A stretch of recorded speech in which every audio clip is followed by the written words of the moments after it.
Kensington here. So she is a senior in high school and will be graduating in May. She's in speech and she did very well at subsections and will be competing at sections in about a week. So we're going to help her prepare for that, and it'll be a great audience as she gets her speech. Go ahead. For those of you who don't really know much about speech, there are about 13 different categories. And the category I'm in is inform. You can pick any topic you want, and you write a speech about it, and then you give your speech. And this year mine is on Andrew Carnegie, so hope you guys like it. Have you ever visited a place before that completely fascinated you? You were riveted by what you saw and wanted to know everything you could about it. Well, that's what happened to me when I visited New York City last summer. I saw so many amazing sights, from the Statue of Liberty to Yankee Stadium. Of all these stops on my trip, the unlikely place that fascinated me the most was Carnegie Hall. Every place has a story, and Carnegie Hall began with Andrew Carnegie, who went from a poverty-stricken child to the richest man in the world. Andrew Carnegie was born November 25th, 1835, in a small town in Scotland. His family moved to the United States in 1848 and settled in Allegheny, Pennsylvania. According to PBS, Andrew found work as a messenger boy for the city's telegraph office. Andrew loved making deliveries to the theaters because he could stay to watch the performances. As a teenager, he attended night classes and took full advantage of the local man's private library. At the time, there were no public libraries in the United States.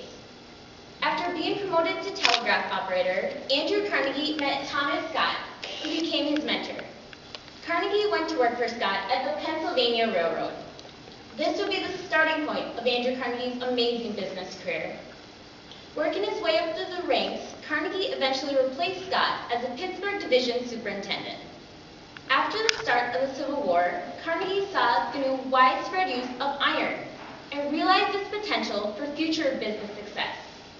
Historian John Ingram was quoted as saying that Carnegie had an ability to foresee how things were going to change. Carnegie quit his position at Pennsylvania Railroad and invested in some small iron mills, as well as Keystone Bridge Company, which according to Spartacus Skolnick replaced wooden bridges with newer, stronger iron bridges.